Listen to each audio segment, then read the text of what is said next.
وصحبه أجمعين.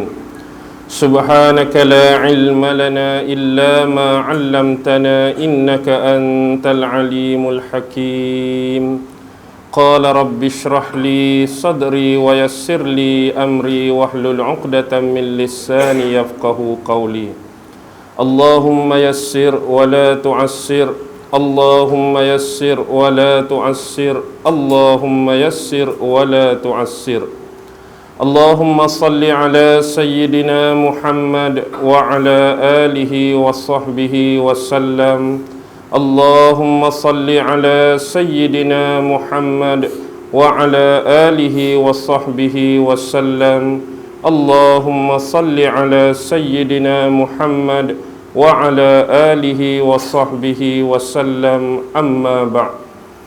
Alhamdulillah, syukur kehadrat Allah Subhanahu wa ta'ala kerana dengan limpah kurnia, rahmat, kasih sayang dan inayah daripada Allah Subhanahu wa ta'ala, sekali lagi kita sama-sama dapat dihimpunkan dan dikumpulkan oleh Allah Subhanahu wa ta'ala.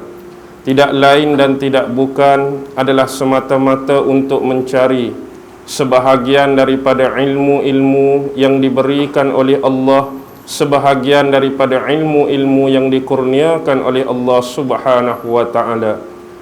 Dan insya-Allah pada malam ini kita akan menyambung kembali serba sedikit perkara-perkara yang berkaitan dan bersangkutan dengan apa yang dikatakan ataupun disebut sebagai alam jin. Dan sebagai muqaddimah pada malam ini, memang di mana-mana tempat pun pasti tidak dapat dielakkan, selain daripada jemaah-jemaah yang hadir, yang kita nampak dengan mata kasar, berkemungkinan juga dalam jemaah kita ni ada makhluk-makhluk lain, makhluk-makhluk halus, makhluk-makhluk gaib yang berkemungkinan menyertai bersama kita. Jadi tak payah bimbang, tak payah takutlah, sebab depa je nampak kita, kita tak nampak dia. Tu saja. Jadi buat-buat tak tahu. Sebab kadang-kadang depa ni ada yang berniat jahat, depa ni ada yang berhati busuk. Kadang-kadang mereka ikut kita balik sampai ke rumah. Kalau ada majlis-majlis seumpama ini, iaitu seperti majlis-majlis yang membongkarkan rahsia-rahsia mereka. Kalau hari itu saya dah bukan upah, saya panggil 2 orang anak murid saya, suruh vacuum habis dalam rumah saya, memang tak larat lah saya pun. Jadi mereka datang bersih, mereka datang vacuum, buang jauh-jauh penjara, Guantanamo Bay ke mana pun ikut dia lah kan. Baik, jadi pada malam ini insya-Allah kita akan berdepan sekali lagi dengan isu jin. Dan perumpamaan yang saya sebutkan bahawa mereka ini adalah makhluk-makhluk sama seperti kita, iaitu yang dijadikan dan diciptakan oleh Allah Subhanahu wa ta'ala. Cuma baki dan bezanya ialah kita ni Allah jadikan daripada unsur tanah, unsur rohani. Tanah itulah jasad kita dan rohani itulah roh kita. Tetapi Allah menciptakan spesies jin ini, mereka tidak ada kulit luar, mereka tidak ada jasad, tetapi mereka terus roh sahaja. Sebab itulah dalam mana-mana ataupun banyak-banyak kes, hanya jin yang boleh dan mampu merasuk manusia. Sebab dia boleh tumpang kulit kita, dia boleh tumpang jasad kita. Seberapa banyak pun kita nak marah dekat jin, berapa banyak pun kita dendam dekat jin, kita tak boleh nak kata asyik hang saja rasuk aku, malam ni aku nak rasuk hang. Boleh? Tak boleh. Hanya kita mampu bertawakal dan meminta perlindungan daripada Allah Subhanahu wa ta'ala, protect diri kita, defend diri kita, pertahan diri kita dengan ayat-ayat ruqyah yang bersumberkan daripada ayat-ayat Al-Quran dan juga daripada hadis-hadis Nabi Muhammad sallallahu alaihi wasallam. Sebagaimana yang Allah firmankan di dalam surah Al-Jin sendiri, boleh rujuk surah Jin ayat yang ke-6, di mana Allah Subhanahu wa ta'ala telah berfirman, A'udzu billahi minasyaitonir rajim. Wa annahu kana rijalun minal ins ya'uzuna birijalin minal jin fazaduhum rahaqa. Sadaqallahul azim. Wa annahu kana rijalun minal ins, dan bahawasanya sesungguhnya amat malang sekali, iaitu bagi sesetengah manusia. Tetapi lafaz di sini Allah guna perkataan rijal. Bila Allah guna perkataan rijal, rijal dalam bahasa Arab bermaksud lelaki. Tetapi bila guna lelaki, kekuatan bahasa Arab dia termasuk keseluruhan. Tak kira lelaki, tak kira perempuan. Jadi maksud ayat ni di sini amat malang sekalilah bagi ada sesetengah manusia di kalangan lelaki, dan berkemungkinan ada juga sesetengah manusia di kalangan wanita, ya'uzuna birajalin minal jin. Mereka ni minta tolong, mereka ni minta bantuan dengan ketua-ketua, dengan raja-raja, dengan pemerintah-pemerintah, dengan penguasa-penguasa daripada kalangan jin. Jadi jangan sesekali kita melakukan hal yang sama. Bila kita ada masalah yang diuji oleh Allah, bila kita ada bala yang diuji oleh Allah, bila kita ada ujian yang diuji oleh Allah, dan kita rasa dah sempit dada, kita rasa tak ada tempat untuk mengadu, kita rasa tak ada tempat untuk kita meluahkan segala problem dan masalah, jangan sesekali cari jalan penyelesaian minta tolong dengan jin. Kita dah ada Allah pencipta kita, kita dah ada Allah sebagai Tuhan kita yang memelihara dan menguasai kita. Mintalah bantuan, mintalah tolong, doa dan rayu pada Allah. Sebab yang menciptakan masalah kepada kita Allah, dan yang boleh meleraikan dan melarikan balik masalah ini pun Allah. Jin yang kita minta tolong nak selesai masalah kita, dia sendiri pun banyak masalah dalam hidup dia. Dia sendiri pun banyak problem, tiba-tiba kita pandai-pandai nak minta tolong, kita pandai-pandai nak cari jalan penyelesaian dengan dia. Jadi bila ada sesetengah manusia, baik lelaki atau perempuan, yang guna jalan kesesatan ini, fazaduhum rahaqa. Apa yang akan jadi? Jin ini dia akan bertambah sombong. Jin ini akan bertambah jahat. Bukannya mendatangkan kebaikan, bukannya mendatangkan kebahagiaan untuk kita. Jadi ini pesan Allah dalam ayat yang ke-6, jangan sesekali minta bantuan daripada sesama makhluk. Jin tu makhluk Allah. Dia pun minta dengan Allah. Kalau dia ada masalah, takkan kita manusia nak minta tolong dengan jin. Tetapi inilah peperangai setengah manusia yang bila diri mereka, jiwa mereka, nafsu mereka sudah dikuasai oleh jin, sudah dikuasai oleh iblis, sudah dikuasai oleh syaitan, mereka akan menggunakan jalan ini, iaitu jalan pintas untuk menyelesaikan sebarang problem dan masalah dalam hidup. Sekarang insya-Allah malam ini sedikit sebanyak kita akan memperkenalkan, iaitu jenis-jenis jin. Jin ni sifat dia sama seperti manusia. Kadang-kadang dia ni sombong, kadang-kadang dia ni nakkan nama, dia nakkan darjat, dia nakkan kedudukan, sama dengan perangai manusia. Jadi bila dia nak semua benda-benda yang saya sebutkan tadi, mereka menamakan kumpulan-kumpulan mereka dengan nama tertentu. Mereka namakan grup mereka dengan nama tertentu. Mereka namakan kumpulan mereka dengan nama-nama tertentu. Sebagai contoh, ada sesetengah jin ataupun sesetengah makhluk gaib dan halus ini, ada kumpulan yang sifat dia menunggu di tanah-tanah perkuburan. Baik tanah-tanah perkuburan yang baru, maksud saya baru ni, tanah kubur yang masih diguna pakai. Maksudnya kalau ada orang mati, tanam di situ. Ada orang mati, tanam di situ. Kita guna kubur tu, maksudnya kubur tu diistilahkan kubur baru. Tak kira bangsa mana, tak kira agama mana, ada kelompok jin yang memang duduk situ. Tanah perkuburan Islam pun ada, perkuburan Yahudi pun ada, perkuburan Cina pun ada, perkuburan Buddha pun ada, dia ikut bangsa pun ada, dia ikut agama pun ada. Sementara lagi tanah-tanah perkuburan yang bersifat ditinggalkan. Dengan kata lain, tanah perkuburan lama. Hak mungkin tak ada ruang, tak ada tempat dah nak tanam manusia, jadi kita stopkan. Jadi kita pindah ke tanah perkuburan yang baru, hak baru pun dia ada, hak lama pun lagi dia ada. Jadi contoh P.Ramlee dah tunjuk dalam filem Pendekar Bujang Lapuk. Bila nak pi bertapa, bila nak pi baca wirid dia, nak pi baca mentera, Tang P.Ramlee kena di mana? Di tanah perkuburan. Bila nak start di situ, keluarlah geng dia. Hak tiup terampet tu, geng 606. Dia letaklah nama dia 606, hak tu 607, hak ni geng 14 ke, ikut dia lah. Jadi dia ada geng-geng yang menunggu tempat-tempat seumpama demikian. Untuk apa? Untuk menakut-nakutkan manusia. Sebab dalam hadis, Nabi banyak menyebut tentang keutamaan menziarahi kubur.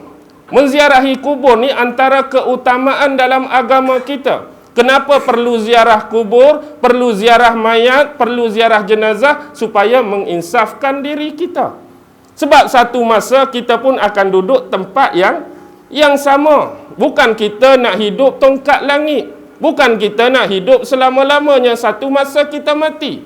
Satu masa Allah akan panggil dan tempat yang sama orang akan letak kita. Liang lahat tanah perkuburan. Jadi antara benda sunat ialah ziarah kubur, nak suruh insaf. Nak suruh manusia ingat Allah. Tetapi jin, iblis, setan ni, bila kembali pada Allah, inilah jalan manusia nak ingat Allah, mereka buat awal-awal lagi sekatan dan roblok. Tempat ni bukan jadi tempat insaf diri. Tempat ni kita akan buat jadi tempat menakutkan bagi orang. Hari ni, kalau suruh pergi kubur siang hari, mungkin ramai yang berani. Tapi bila pergi suruh malam, belum tentu lagi boleh pun. Kalau suruh bawa M16 dengan pistol pun dia, dengan orang tak apalah pistol M16, yang ni nak tembak hantu, tak mungkin. Jadi hak ada pistol pun, belum tentu lagi boleh duduk tunggu kubur. Inilah maksudnya benda ni dah membayangi hidup kita sejak sekian lama. Kumpulan yang kedua ini, ialah kumpulan-kumpulan yang dianggap seperti menunggu gua. Kan dalam gunung-gunung, dalam bukit-bukit tertentu, adanya lubang-lubang yang kita namakan sebagai gua-gua. Jadi ada kelompok-kelompok jin yang memang mereka suka menginap dan bermastautin dalam gua. Yang ini kita panggil jin gua sebagai contoh. Macam filem P.Ramlee jugalah kita guna waktu anak Haji Bakhil tu, dia kena sihir dekat Haji Labu kan. Jadi dia pi masuk dalam gua minta apa? Batu hikmat dengan pendeta tu kan. Pendeta hak duduk dalam gua. Kadang-kadang ada jin yang duduk dalam gua. Macam filem satu lagi, filem apa? Nujum Pak Belalang. Bila kawan tu nak sembunyikan harta yang dia rompak daripada istana, P.Ramlee menjamak jadi apa? Jadi penghuni gua tu kan. Jadi dia pun ampunkan kami dak penunggu gua tu. Jadi di situ P.Ramlee nak tunjuk masyarakat kita dah memang sinonim dengan tempat-tempat tersebut. Bila gelap, ada benda-benda yang pelik, ada benda-benda yang berbunyi, terus menganggap tempat tu ada orang duduk. Bukan makhluk seperti kita, tapi penunggu gua daripada kalangan jin, iblis dan syaitan. Kumpulan yang ketiga adalah kumpulan-kumpulan makhluk halus yang menunggu mayat-mayat tertentu. Maksud mayat-mayat tertentu ni bukan mayat yang dah ditanam, hak tu geng kubur dah ada. Tetapi yang mayat-mayat yang baru meninggal, mayat-mayat yang baru mati.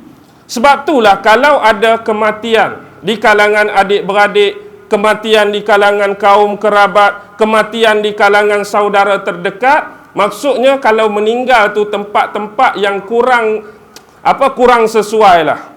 Bukan mati di rumah, kadang-kadang mungkin mati di hutan, mati tengah padan, mati tengah laut. Sebelum kita nak minta pertolongan daripada orang lain, kita nak tinggal mayat tu, kalau boleh tutup mayat tu. Jangan biar dia lagu tu terdedah dan terbuka. Sebab bila kita tinggal untuk tempoh yang lama, mesti ada benda tu akan duduk sekali dengan mayat tersebut. Tak kiralah dia nak duduk di situ saja-saja ke, atau dia nak merasuk dalam mayat tersebut.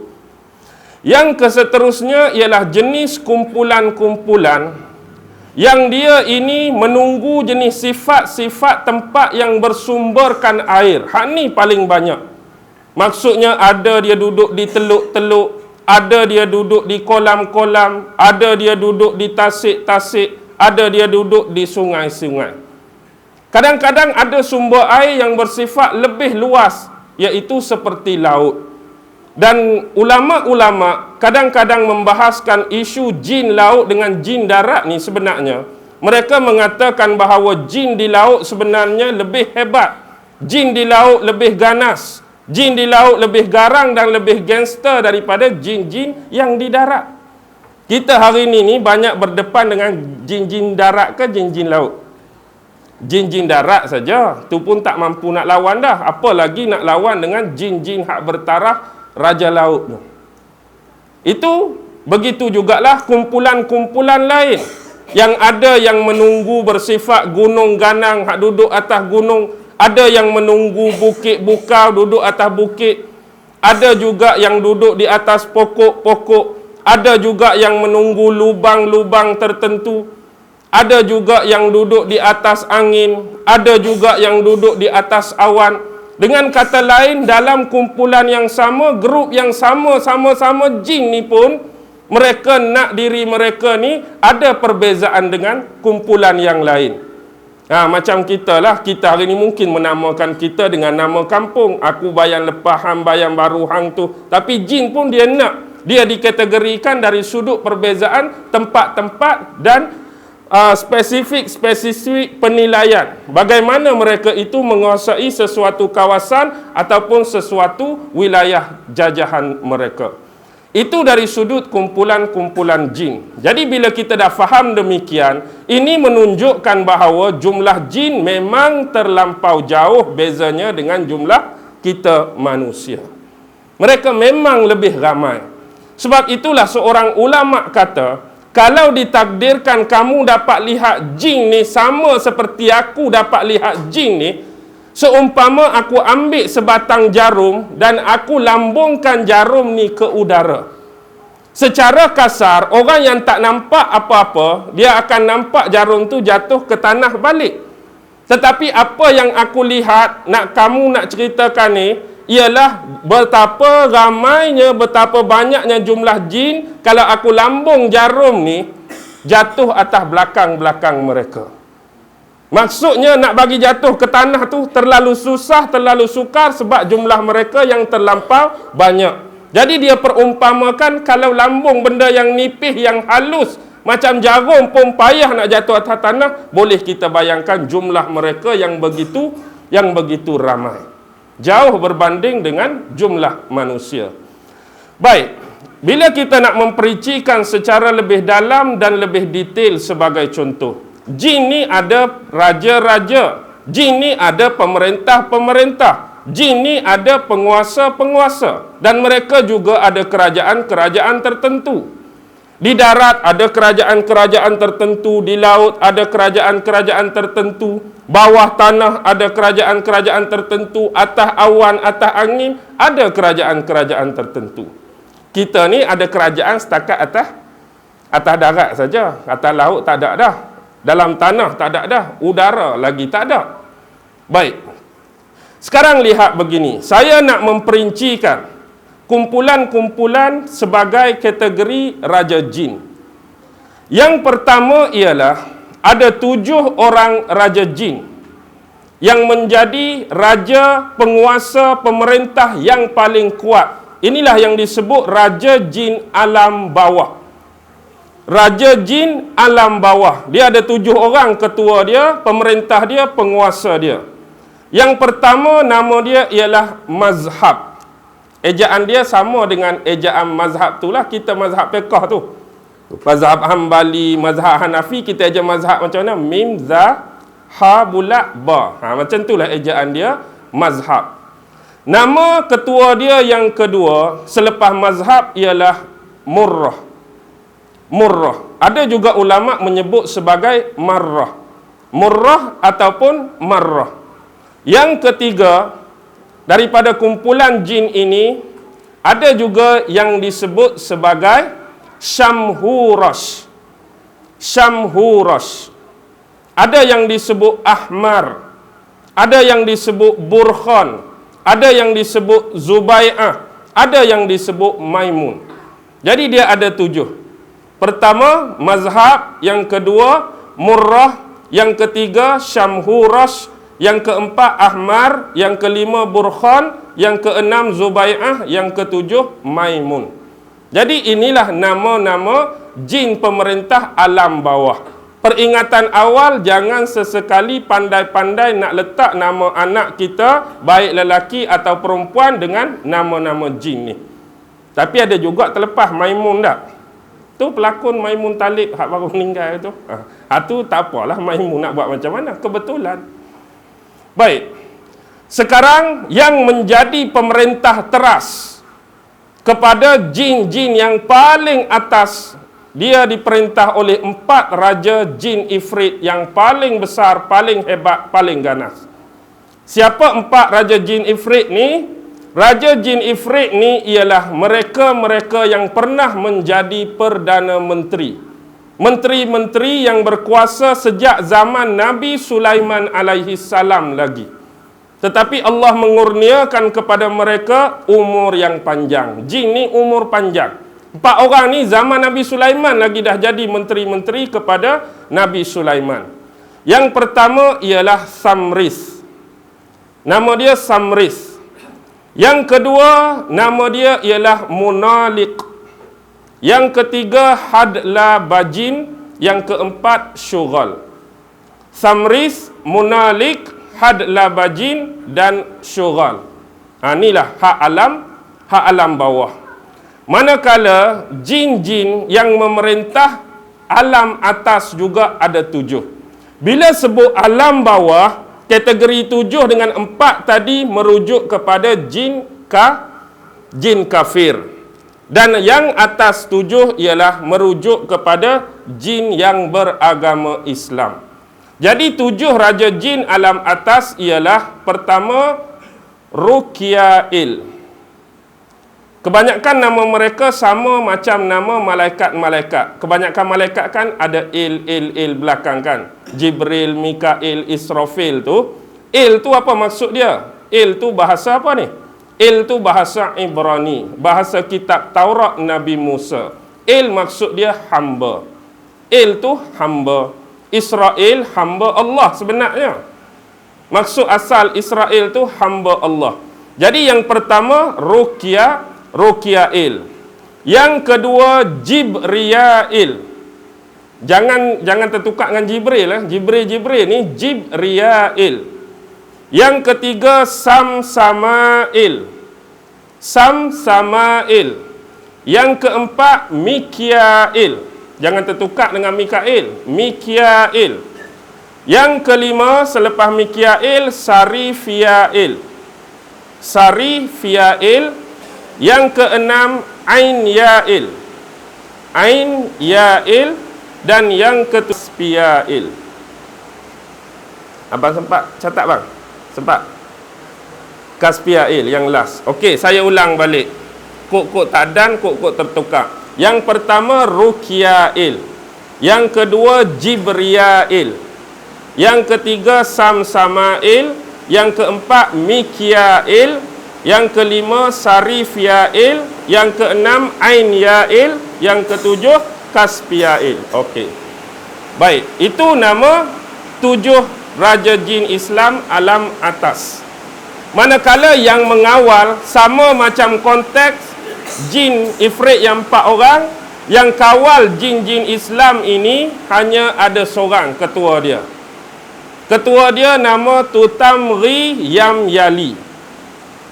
Tutamri Yamyali. Setengah ulama sebut Tutamri Yamyaal pun ada. Tutamri Yamyali ataupun Tutamri Yamyaal. Okey. Sekarang ni kita dah ada raja jin 7 alam bawah, raja jin 7 alam atas. Ada ketua raja jin Ifrit, ada ketua yang jaga untuk keseluruhan jin Islam, Tutamri Yamyaal. Tapi seorang yang Allah utus daripada kalangan malaikat dia yang kawal semua Jin-jin ni tak kira jin Islam ataupun jin kafir. Boleh dengar kan ni? Ke tak dengar dah? Dengar. Okey. Nama dia Maitotrun. Maitotrun ataupun gelaran dia Qutbul Jalalah. Maitotrun gelaran dia Qutbul Jalalah. Okey. Sekarang saya dah puas hati boleh cerita kepada anda semua nama-nama raja, pemerintah dan penguasa daripada kerajaan-kerajaan jin. Sekarang kita nak bergerak antara konteks pemahaman orang-orang di sebelah Nusantara macam kita, di Malaysia, di Indonesia, di Brunei, di Filipina dan sebagainya. Jadi ramai di antara orang-orang yang bersifat kejumudan, yang bersifat kekampungan. Mereka ni bila mereka mempericikan tentang jin, kita yang belajar, kita yang bersifat akademik ni, bagi kita bila sebut hantu tak ada benda lain. Hantu tu sebahagian daripada jin. Tapi bagi mereka seolah-olah bila cerita pasal jin, jin tu benda lain. Bila cerita pasal hantu, hantu tu benda lain. Sama-sama makhluk halus, sama-sama ada, sama-sama wujud, sama-sama dia percaya. Tapi seolah-olah jin tu lain, hantu tu lain. Walhal tak ada pun istilah hantu dalam agama. Yang ada jin, iblis, syaitan. 3 tu saja. Baik. Sekarang walaupun mereka buat pembahagian, pemecahan kepada unsur-unsur tadi. Jadi antara nama-nama hantu yang sering disebut, yang popular, yang masyhur antaranya hantu raya sebagai contoh. Tapi jangan risau hantu raya ni sebab dia keluar 2 kali setahun saja, iaitu hari raya Aidilfitri dengan hari raya Aidil Adha. Hari tak beraya insya-Allah dia tak ada. Tu hantu raya. Yang kedua macam hantu pocong. Sebenarnya hantu pocong sama juga dengan hantu bungkus. Setengah tempat sebut hantu pocong, setengah tempat sebut hantu bungkus. Ada yang nama polong, ada yang nama jembalang, ada pontianak, ada langsuir, ada harimau jadian. Macam-macam lah nama hantu. Hantu gusi, hantu gigi, hantu susu. Jadi hantu ni bagaimana mereka mencipta karakter mereka dan mereka jelmakan dalam bentuk supaya dapat memerangkap manusia. Pertama, mereka nak menakut-nakutkan manusia. Yang kedua, mereka nak menjauhkan manusia ini daripada Allah Subhanahu Wa Taala. Tetapi jin ni dia cerdik, iblis ni dia cerdik. Bagaimana mereka nak jelmakan bentuk penjelmaan ini kesesuaian mengikut situasi, mengikut suasana, mengikut tempat. Kalau kita tengok jenis spesies hantu paling banyak tak ada tempat lain kecuali Nusantara. Tengok hantu yang selalu dipaparkan dalam filem, kalau di Eropah, kalau di Britain, kalau di Amerika, mana ada hantu jenis macam kita kecuali Dracula, handsome lagi, baju kok lagi, duduk dalam keranda lagi. Dia hantu jenis tu. Sesuailah kedudukan orang-orang di bandar. Hantu Cina tak ada kerja lain, asyik melompat saja. Tampai huruf Cina berhenti. Hantu India cara dia. Tapi paling banyak kalau nak senarai hantu orang Melayu lah. Macam-macam hantu. Kenapa? Sebab kita mempunyai struktur hutan yang cukup tebal, semak samun yang banyak, belukar yang luas. Jadi macam-macam karakter yang mereka boleh jelmakan.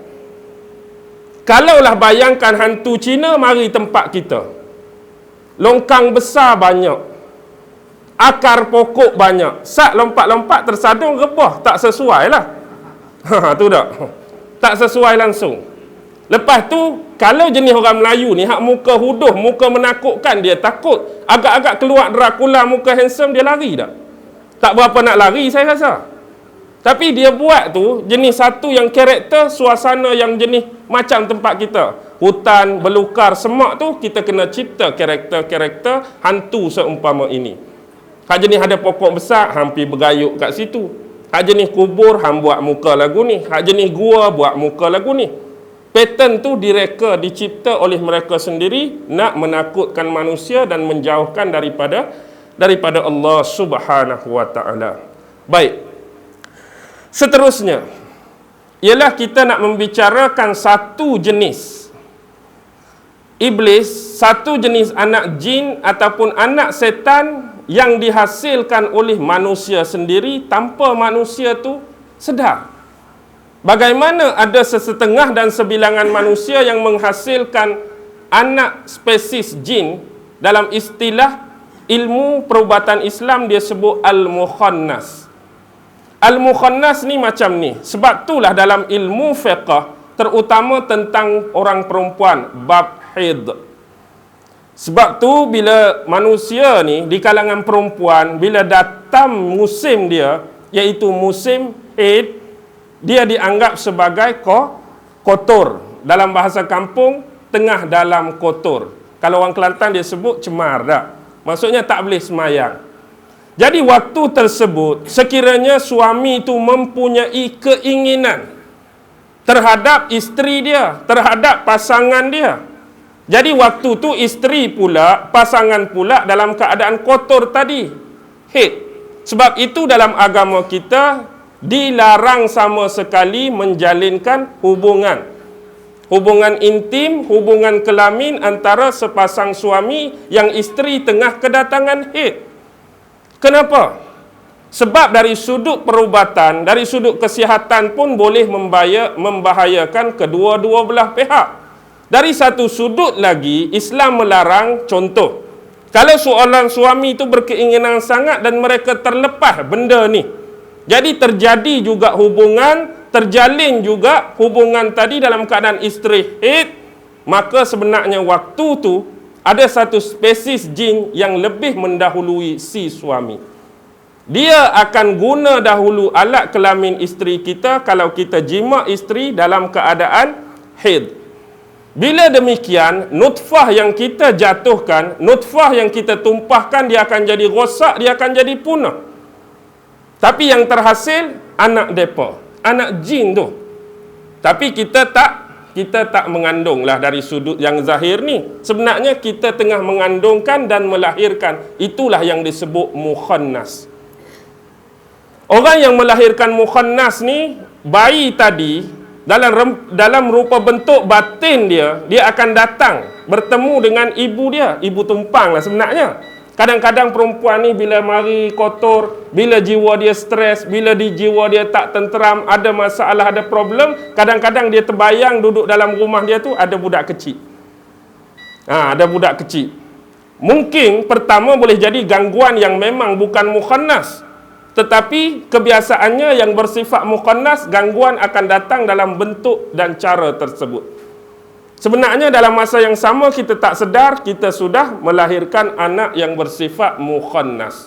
Jadi berhati-hati dan jaga pencegahan ataupun larangan dalam Islam. Jangan sesekali melakukan hubungan bersama isteri dalam keadaan isteri itu kotor ataupun kedatangan haid.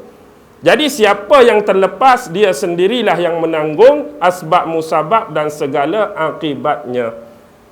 Jadi berhati-hati bab ni. Dia sebut mukhannas, ingat ni. Jadi kalau jadi macam tu, nak buat macam mana? Nak buat macam mana? Adanya gangguan-gangguan tersebut. Ada sesetengahnya tangkap mereka dan buang jauh-jauh. Dan ada setengah yang jauh lebih berani, mereka pancung terus. Maksud pancung tu bunuh terus. Sebab dia bukan hasil daripada hubungan yang halal. Bukan hubungan yang sebenar. Cuma dia tumpang alat kelamin isteri seseorang untuk melahirkan mukhannas tadi. Okey, seterusnya. Ini adalah antara 9 jenis anak-anak jin, anak-anak iblis ataupun anak-anak syaitan yang begitu popular berkeliaran. Popular berkeliaran. Bila saya sebut lagu tu, jangan senyum, jangan ni tempat-tempat ni memang sinonim dengan anda semua. Yang pertama, nama anak jin ni ialah Zalitun. Zalitun. Yang kedua, nama dia Watin. Yang ketiga, nama dia A'wan. Yang keempat, nama dia Haffaf. Yang kelima, nama dia Murrah. Kebetulan nama dia sama dengan salah seorang raja jin alam bawah. Yang keenam nama dia Masud. Yang ketujuh nama dia Dasim. Yang ke-8 nama dia Halawan. Yang ke-9 nama dia Khalus. Baik. Yang pertama yang saya sebutkan tadi, apa nama dia? Zalitun. Zalitun ialah anak jin ataupun anak syaitan, anak iblis yang mereka ini bertempat di kedai-kedai. Mereka bertempat di pasar-pasar, mereka bertempat di pasar raya. Jangan main-main. Jadi mereka ni sudah ditemuduga dan interview oleh Tesco, Giant, Longwan dan sebagainya.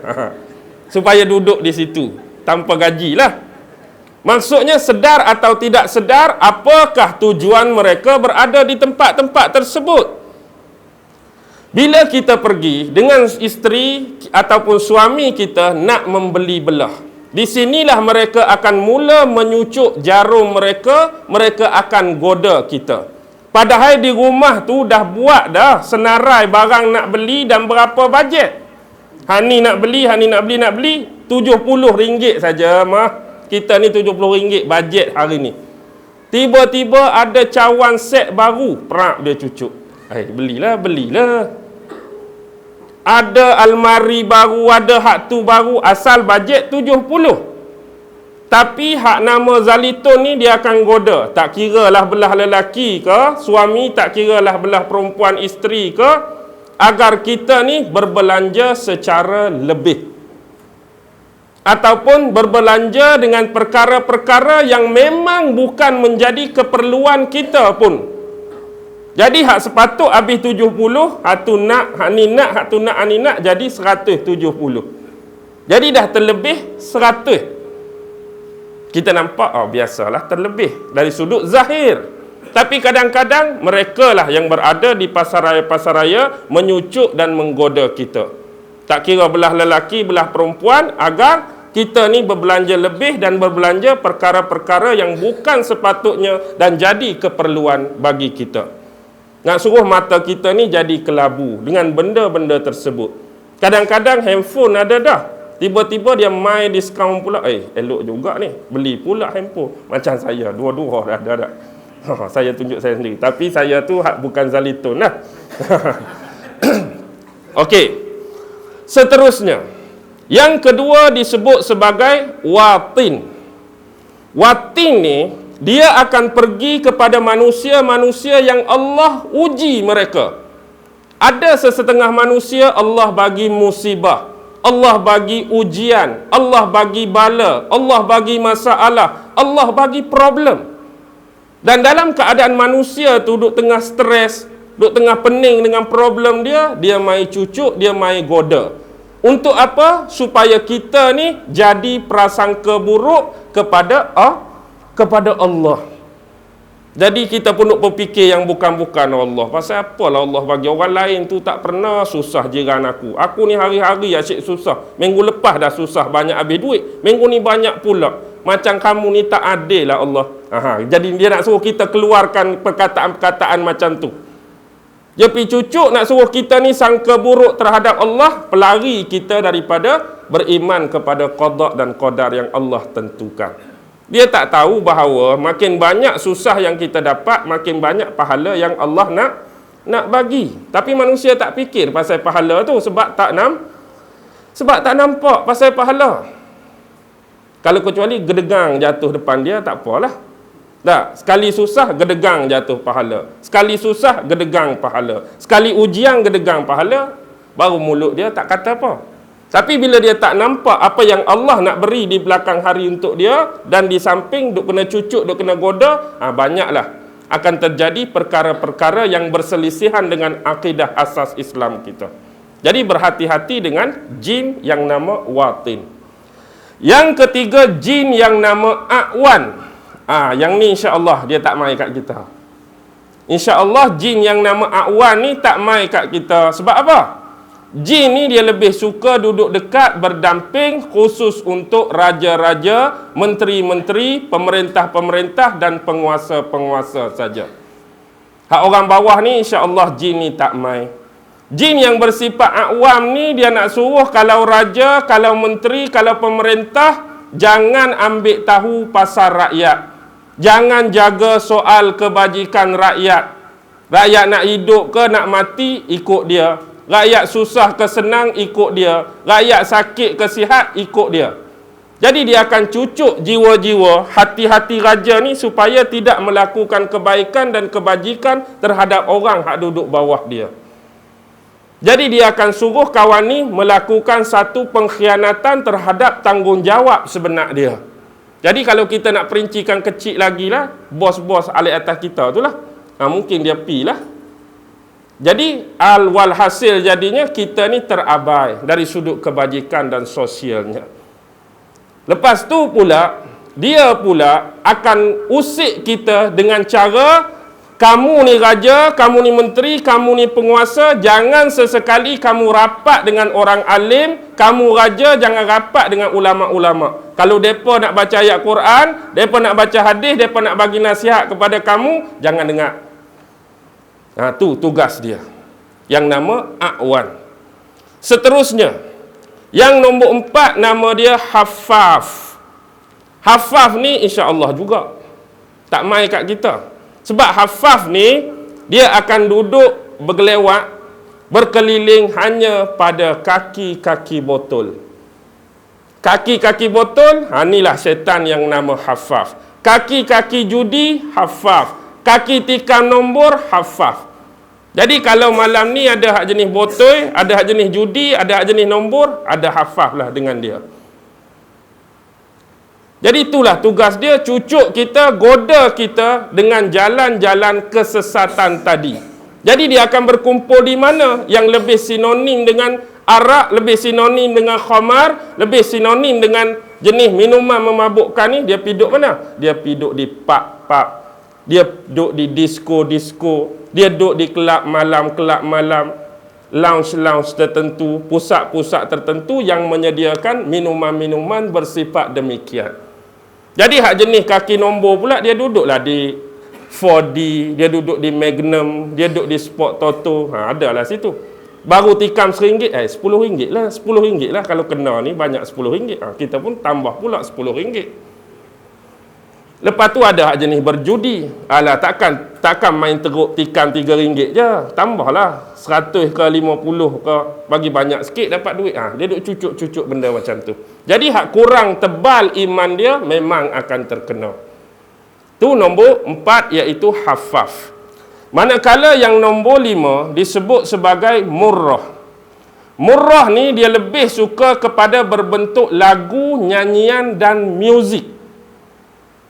Ni terkena kat penyanyi-penyanyi lah kot. Minta maaf lah saya sebut lagu ni. Tak. Lah ni macam-macam. Akademi Fantasia, Mento Menti, Gegar Waganza. Apa lagi hak tua tu? Kilauan mah tak sedap diri pun ada. Tak. Tapi tak apalah. Dia pun nak menyanyi-menyanyi lah. Tapi tempat-tempat lagu tu lah. Kita dah sebut tandingan-tandingan macam tu, hak jadi masalahnya hak duduk depan depa tu lah. Hak duduk atas kerusi ramai-ramai tu, adalah geng-geng yang disebut Murrah tadi. Tiket mahal sikit pun tak apa, janji dapat tengok artis pujaan, dan dapat tengok artis lama-lama, dapat sokong orang kampung kita, dapat sokong orang taman kita, janji puas hati. Tapi benda-benda tu melalaikan dan melarakan. Jadi dia cucuk cara muzik, dia cucuk cara lagu-lagu dan sebagainya. Baik, yang seterusnya, yang keenam, nama dia Masud. Masud ni, sudah hak ni. Hak jenis Masud ni, dia duduk sini saja. Dia duduk di bibir-bibir mulut kita. Untuk apa? Cakap bohong, cakap menipu, cakap berdusta, umpat orang, caci orang, buka aib orang, kata-kata kesat. Tu geng-geng Masud tadi duduk. Jadi kita hari ini janganlah sesekali terpedaya. Jangan terlepas mulut kita ni nak ucap benda-benda yang dilarang dalam agama, terutama yang bersifat pembohongan, penipuan dan pendustaan. Jadi kalau ada orang bergaduh saja, masuk lagi cepat. Ni duk kata kat orang ni duk kata kat orang ni. Tu duk tuding kat orang tu, tu duk tunjuk kat orang ni duk fitnah orang ni duk buka aib orang ni. Jadi sia-sia saja hidup kita kalau tertipu dengan sifat-sifat dan pekerjaan-pekerjaan iblis atau syaitan yang nama masuk tadi. Okey, yang ketujuh. Lepas pada masuk ni, dia ni sejenis setan macam mana? Setan ni, sifat dia ialah dia suka duduk di depan pintu rumah kita. Hak nama Dasim tu, nombor 7. Dia duduk depan pintu rumah. Dia tunggu apa? Tunggu bila suami balik ke, isteri balik ke, ahli rumah balik ke, tanpa didahului dengan mengucap salam. Masuk rumah, keluar rumah, tak ada assalamualaikum, tak ada waalaikumsalam, dia akan terjah masuk. Dia duduk tunggu di pintu hari-hari. Jadi bila kita tak ucap salam, lepas tu dalam rumah tu pun jarang baca Quran, jarang sebut nama Allah, jarang selawat, hatulah rumah kita tu kadang-kadang jadi panas. Bila panas, suami balik kerja, lewat sikit, isteri orang pergi mana? Takkan minum kopi pun sampai pukul 1 pagi. Kawan tu memanglah duk berbual kedai kopi. Tak kena. Lepas tu duk bergaduh. Anak tanya kerja sekolah tak pandai buat, marah. Anak dapat markah rendah, tampak. Anak tak lulus, tendang. Macam-macam. Jadi tak seronok duduk dalam rumah. Jadi panas. Tu sebab setan yang nama Dasim. Inilah dua orang ni, Ghostbuster ni. Hak baru ni Dasim ke apa? Hak pi vacuum tu. Lepas ni kalau nak panggil vacuum mana-mana, inilah dia. Ni panglima, yang ni kapten. Saya bawa khusus ni. Ada tak malam ni? Nampak tak? Ada tak amai mengaji ke? Hak memang jahat ke? Okey, tak apa. Baik, sekarang itulah Dasim. Seterusnya nombor 8. Halawan ini sifat dia macam mana? Halawan ni sifat dia lagu ni. Dia ni benda-benda kadang-kadang muzik tu memang lara. Selain daripada muzik, apa lagi yang kita boleh fikirkan? Dia tu jenis melalaikan, melengahkan kita daripada ibadat dan melengahkan kita daripada ingat Allah. Anda bubuh sendirilah nak fikir apa benda tersebut. Yang jenis bersifat lawahan ni begitulah. Kadang-kadang dia masuk dari sudut ibadat, was-was tu lebih. Ramai orang tua kat kampung ambil wuduk 30 minit, logik tak? Habis dah basuh kaki, basuh kedak dahi tadi, basuh kedak dahi, dia ambil pula. Siap dah basuh kaki, berkumuk kedak tadi, berkumuk kedak, dia ambil lain pula. Tertib kedak, last sekali 30 minit. Hak dia start ambil tu imam rakaat pertama dah. Lepas tu, dia siap tu imam Assalamualaikum dah. Kadang-kadang dia masuk, bab kita nak start solat. Allahumma salli ala Allah. Tak jadi. Allahumma salli dia tu sampai ke masuk ayat lazim dah. Fatihah habis dah, ada lagi. Tak masuk-masuk. Pasal apa jadi tak masuk tu? Sebab was-was tu dia buat. Padahal senang saja. Tapi dia jadi rasa tak puas hati, rasa tak seronok. Nak bagi puas. Was-was ni, banyak lintasan was-was ni. Kita pun kadang-kadang banyak was-was. Was-was ni, bila duduk dalam semayang pun boleh was-was. Dia jadi was-was rakaat. 3 ke 4 lah sekali jadi 5. Jadi terlebih. Terlebih tak apa lah. Kita was-was terlebih tak apa. Was-was kurang ni. Semayang subuh, hak terlebih. Takut semayang subuh terlebih 4 tu masalah. Kalau semayang zuhur 3 dengan 4 okey lagi. Subuh terlebih 4 ni memang out of date lah. Out of date lah subuh terlebih 4 ni. Okey, yang terakhir. Baru 8.30 standard ada. Okey. Yang terakhir ialah yang nama dia Luqas, tengah sebut Lakhus. Dia ni tak ada dengan kita. Dia ini hanya menjadi teman rapat dan kawan karib kepada spesies orang-orang yang bersifat majusi. Biasa orang yang sembah api, orang yang sembah matahari, itulah dia. Kita hari ni tak sembah api, cucuh api saja. Takut adalah sikit-sikit tak. Lepas tu, satu lagi sembah matahari. Ni tak ada lah kita ni sembah api, sembah matahari ni. Tapi kok dia nak main datang kok cara lain, wallahu alam. Bila-bila masa saja dia boleh datang walaupun ada nama-nama dan pengkhususan tugas. Okey. Seterusnya, kita nak pi ke satu bab yang terlibat dengan orang yang biasa berkawan, macam ayat nombor 6 tadi, hak minta tolong tadi. Jadi bagaimana biasa di kampung kita sebut tok bomo, tok pawang, tok dukung. Bukan nak sebut hak memang betul dengan syariat ni. Hak memang cari jalan salah macam ayat nombor 6 tadi. Biasanya orang-orang ni lah akan dipanggil kalau masuk hantu, masuk jin. Hak lebih pada tu pun panggil juga. Hak lebih pada tu pun panggil dia juga. Barang saya hilang tu, cuba tilik-tilik sikit, dia sendiri pun tak nampak. Padahal kadang-kadang kerja dia sendiri. Dia pi suruh jin dia ambil kambing kita kat padang, dia pi sembunyi mana-mana lah, celah pokok ke apa. Lepas tu kawan tu pun cari kita. Kita pun sak aku tilik. Oh, duk celah pokok tu macam nuju 4 belalang tu lah lebih kurang. Padahal hak dia dah buatnya. Dia pun boleh tahulah sebab jin dia yang letak. Kadang-kadang dia sendiri yang buat orang kampung tu sakit. Dia suruh jin dia pergi letak benda lah apa. Lepas tu dia katalah, oh, aku rasa ada benda ni orang tanam bawah tiang yang ketiga. Padahal jin dia yang tanam. Sebab tu profession dia cari duit kok tu je. Lepas tu orang duk bayar 50, orang duk bayar 100. Jadi beli rokok dan beli rokok gudang garam 3 hari habis. Tak ada duit. Pergi suruh jin buat benda lain pula. Nak commission pula ni. Lagu tu lah lebih kurang. Faham tak? Okey. Ada sekurang-kurang 8 jalan bagaimana seseorang tu nak menghubungkan diri dia dengan spesialis makhluk halus ni. Jadi hak biasa dia buat, inilah jalan-jalan yang popular dan masyhur dalam ilmu perubatan, ilmu menghubungkan diri dengan jin yang salah. Pertama disebut sebagai tariqatul iqsam. Apa maksud tariqah? Tariqah ni jalan. Iqsam ni bahasa Arab al-qasam, iaitu sumpah, perjanjian, MOU. Dengan siapa? Dengan jin, dengan iblis, dengan setan. Contoh kita tengok ahli-ahli sihir, ahli silap mata terkenal. Memang mereka ada bai'ah. Mereka ada janji, persetiaan, MOU. Contoh macam Orion Greenfield. Mereka ada surat khas. Dan surat tu ada tanda tangan iblis, tanda tangan jin dan cok jin ifrit. Ada jelas. David Copperfield, tiap-tiap tahun mesti dia akan pergi ke Kahirah Mesir, dekat piramid tu. Sebab dia dah ada perjanjian. Macam ahli-ahli sihir terkenal lain yang ada hubungan, mereka memang ada perjanjian khusus. Yang ini dipanggil sebagai tariqatul iqsam.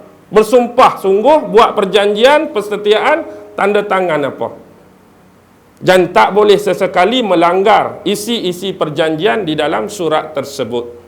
Itu ramai. Hak kita pun, orang-orang pawang, tok dukun, tok bomoh pun, hak jalan salah, mereka ada perjanjian. Jalan yang kedua disebut tariqatuz zabhi.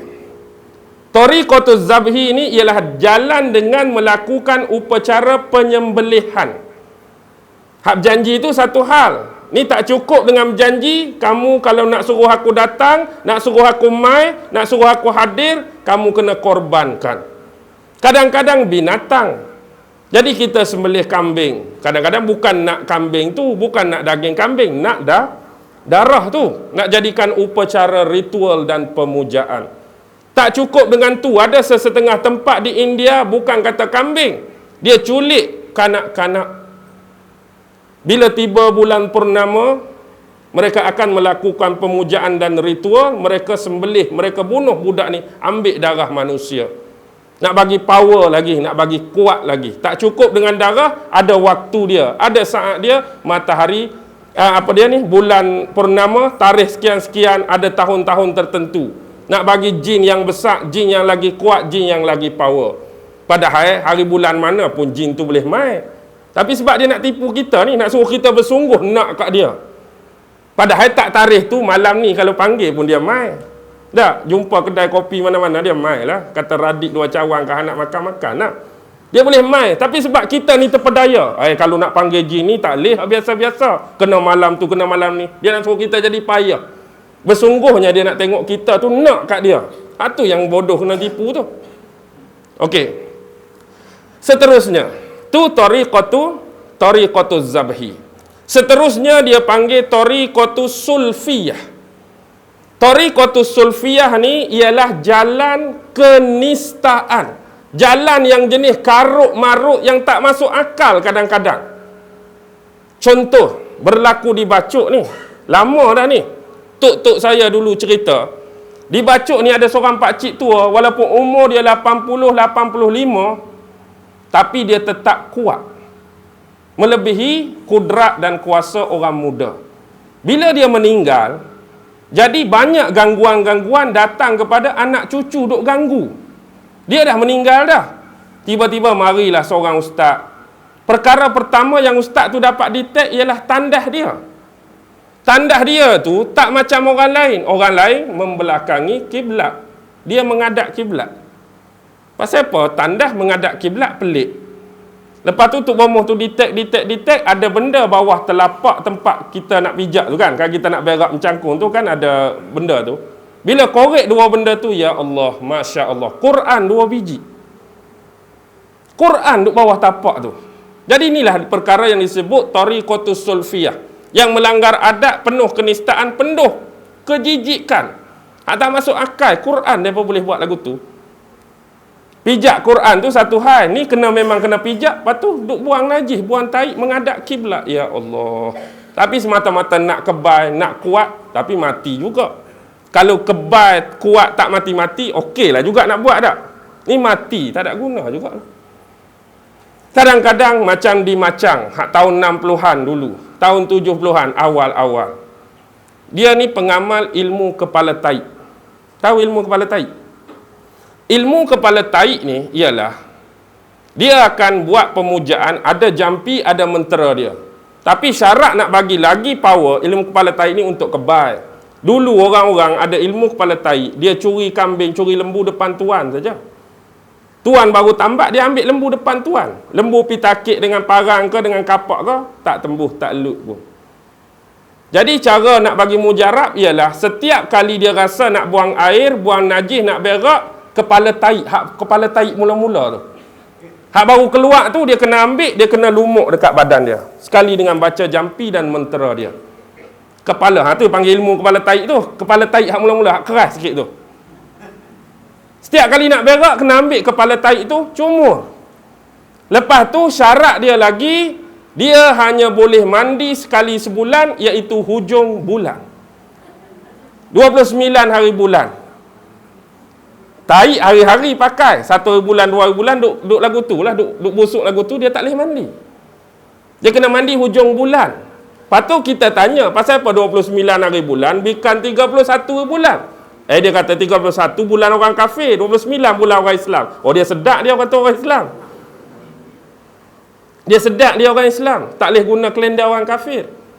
Dia akan duduk di sungai, dia akan bersihkan sungguh-sungguh hari 29. Lepas tu dia duk buat taik pula. Sampailah hujung bulan. Kalau nak lagi power, masuk pecah rumah orang, merompak ke, mencuri ke, kebetulan dia rasa nak berak, dia kena ambil kepala taik tu, letak dalam pinggang, letak atas meja tuan rumah, meja makan. Lagi power jadi. Okey, contoh duk ambil barang, rasa nak berak, pergi ambil lekas-lekas pinggang ke piring, tadah kepala taik tu, letak atas meja makan tuan rumah. Lagi power. Jangan ketawa, betul ni. Tu ilmu kepala taik. Tapi tengok dahsyat tak dahsyat. Allah nak tunjuk, dia tertidur atas wakaf. Wakaf orang Kelantan ni, dia terbahagi pada dua. Satu wakaf ada tepi jalan, satu wakaf atas kubur. Dia tertidur, wakaf atas kubur. Allah nak tunjuk, semut masuk dalam telinga saja. Semut masuk dalam telinga, mungkin gigit, menggelupur, dia meninggal. Jadi Allah jauh-jauh belajar ilmu taik, mati dengan semut. Malulah tak? Bila mati tu, Allah mayat dia, tak payah ceritalah. Jadi buka aib pula. Jadi anak-anak tahu dah perangai dia, PL dia, apa yang dia buat, serah kat Tok Imam. Tok Imam, kami ni memang tak mau ambil tahu apa-apa pasal ni. Kami memang tak mau ambil tahu pasal bapak kami, Tok Imam uruslah dengan orang kampung. Kami memang tak mau tahulah pasal dia. Anak semua nak marah dah. Jadi nak jadi cerita, macam mana? Bila Tok Imam mandikan, bila Tok Imam bungkus mayat, bila Tok Imam semayang, seorang pun tak mau gali kubur dia. Last sekali apa jadi? sewa kereta kes. Tahu kereta kes hak kuning tu? Gali lubang kubur dengan kereta kes, angkat mayat pun dengan kes, letak mayat dalam liang pun dengan kes, cuma ada orang tolong perbetul kedudukan mayat, kambuh pun dengan kes tolong rata. Tengok. Sampai tahap tu Allah hina dia. Akibat bersahabat dan bersekongkol dengan jin dan syaitan. Jangan sekali-kali. Masa hebat-hebatlah orang tetap takluk, orang tetap kebal. Tapi bila mati, nanti Allah tunjuk. Seksa dunia, seksa dalam kubur dia, tak tahulah. Wallahu alam. Moga-moga Allah ampuni dia. Kita sebagai saudara se-Islam. Baik. Sekarang, tariqah yang keempat. Ini disebut tariqah an-najasah. Tariqah an-najasah. Najasah tu an-najis dah. Najis lah najasah. Tapi bukan bentuk tadi. Tariqah an-najasah ni ialah mereka ni ambil unsur-unsur benda-benda yang macam taik. Tak kira lah taik manusia ke, taik haiwan ke. Mereka guna taik tu sebagai dakwat, mereka colek kat tangan. Mereka buat apa? Mereka tulis ayat Quran dengan taik. Ni tariqah najasah ni, tariqah najis. Mereka tulis ayat-ayat tertentu yang mereka rasakan ayat Quran ni ada hikmah, ada kebal ke, ada boleh tu, boleh ni, tapi tulis tu Allah dengan taik. Tulis dengan taik, faham sendirilah. Jadi dia dapatlah, Allah pun bagi istidraj untuk dia. Hak dia nak tu dapat, Allah balakan dia pula. Masa dia mati, Allah balakan dalam kubur. Jadi Allah sempitkan dia pula di mahsyar besok. Janganlah. Tu tariqah an-najasah, guna taik untuk tulis ayat-ayat Allah. Yang kelima dia panggil tariqah apa? Tariqah tangkis. Tariqah tangkis ni bukan main badminton dengan bulu tangkis, tak. Tariqah tangkis ni ialah tariqah dia buat terbalik. Yang ni tulis ayat Quran elok dengan pen ke dengan pensel, tapi dia tulis kod terbalik. Dia tulis kod sonsang. Jadi orang qul huwallahu ahad, dia jadi qul huwallahu tu belakang sekali pula. Dan dia pun baca ikut lagu tu lah. Last sekali qul huwallahu ahad, Allahus samad, lam yalid walam yulad walam yakul lahu kufuwan ahad. Dia pergi baca walam yakul lahu kufuwan ahad, lam yalid walam yulad, Allahus samad, qul huwallahu ahad. Ada seorang ni, saya dapat berita ni daripada orang yang siqah, orang yang percaya tu imam satu kampung. Dia ni nak beramal. Dia tu bukan nak buat ke orang. Satu saja. Baca kod terbalik 1000 kali boleh jadi kaya. Boleh jadi kaya cepat. Adalah kekayaan tu datang dalam pelbagai bentuk. Jadi dia duk amal lah kod terbalik. 1000 kali, last kali apa jadi? Last kali kaya sungguh dia. Kaya sungguh, pakai spender saja, duk eret tin kod tepi jalan. Dia jadi ni.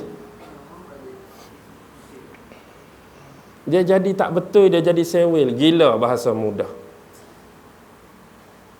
Hak betul, dia jadi betul. Baca terbalik, Allah bagi terbalik juga otak dia. Jangan. Jangan nak memandai-mandai.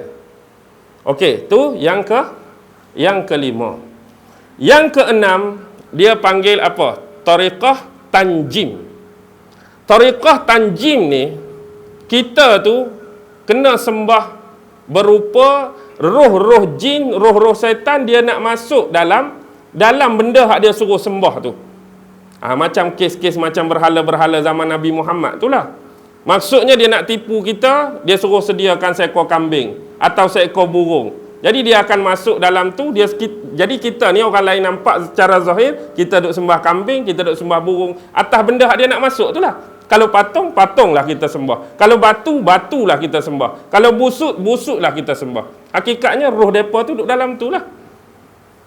Jadi kita ni bodoh dua kali. Satu sembah depa, satu sembah busuk tu lah. Sembah busuk, sembah Allah, sembah pokok macam-macam lah. Tapi hak kita nak dia bagi. Hak kita nak dia bagi. Dia bagi. Tapi itulah jalan yang salah, jalan yang sesat, jalan yang silap. Itu dia panggil tariqah tanjim. Kemudian dia panggil tariqah al-kafi. Tariqah al-kafi ni, jalan dia melalui tapak tangan. Pengamal dia hanya perlu tengok tapak tangan. Dan tumpuan perlu bagi kepada jari Tengok, jari ada 5. Dalam istilah ilmu pentagram dia panggil, ilmu kesyaitanan ni, jari tengah ni dia panggil istilah Arab jaziratus syaitan, wilayah setan. Sebab tu kita hari ni pun panggil jari hantu. Dia akan tengok tapak tangan dan dia akan tiun. Daripada tapak tangan tu kita baca-baca ayat, dia akan keluar cahaya. Oh, kita nampak hebat lah, keluar dah cahaya. Padahal dia lah tu. Dia lah tu. Sebenarnya kita nampak keluar, sebenarnya dia sedang masuk. Dia sedang masuk, kita akan nampak macam-macam lah kat tapak tangan ni. Kita akan nampak macam-macam. Lepas tu dia buat lah sungguh-sungguh hak mula-mula tu. Dia buat sungguh mula-mula nak tipu tu. Dia kata, kita pun tanya, apa yang bini aku tengah buat dekat rumah sekarang? Dia pun tunjuk bini kita tengah basuh baju. Betul lah dia buat mula-mula tu, nak suruh kita yakin. Kita balik, oi, basuh baju sungguh. Jadi lepas tu orang marilah dah. Aku ni hebat dalam bab tilik menilik. Siapa nak suruh tilik barang hilang ke apa ke? 1, 2, 3 kali tu dia buat betul dululah. Lepas tu yang ketiga, yang keempat dia buat tak betul. Bila dia buat tak betul, kita pun mula nak marah. Pasal apa hang tunjuk tempat tak betul? Oh, kalau hang nak tambah lagi power jadi betul balik, hatulah dia suruh kita buat macam-macam tu. Tak cukup saja dengan baca macam ni, hang kena buat lagu ni hak lebih teruk lah, hak lebih menjijikkan. Kita sanggup lah sebab nak tambah balik power dan kuasa kita. Padahal diperbodohkan setiap waktu, diperbodohkan setiap masa. Okey, seterusnya, ilmu tilik ni tak ada benda lain, cermin saja. Tesco beli cermin, boleh nak tilik macam mana pun. Tak, betul? Betul ke tak ni? Tesco beli cermin, tilik lah, nak tilik apa pun nampak semua. Okey, tariqah yang terakhir ialah tariqah apa? Ini dipanggil tariqah al-asar. Asar maksud dia kesan.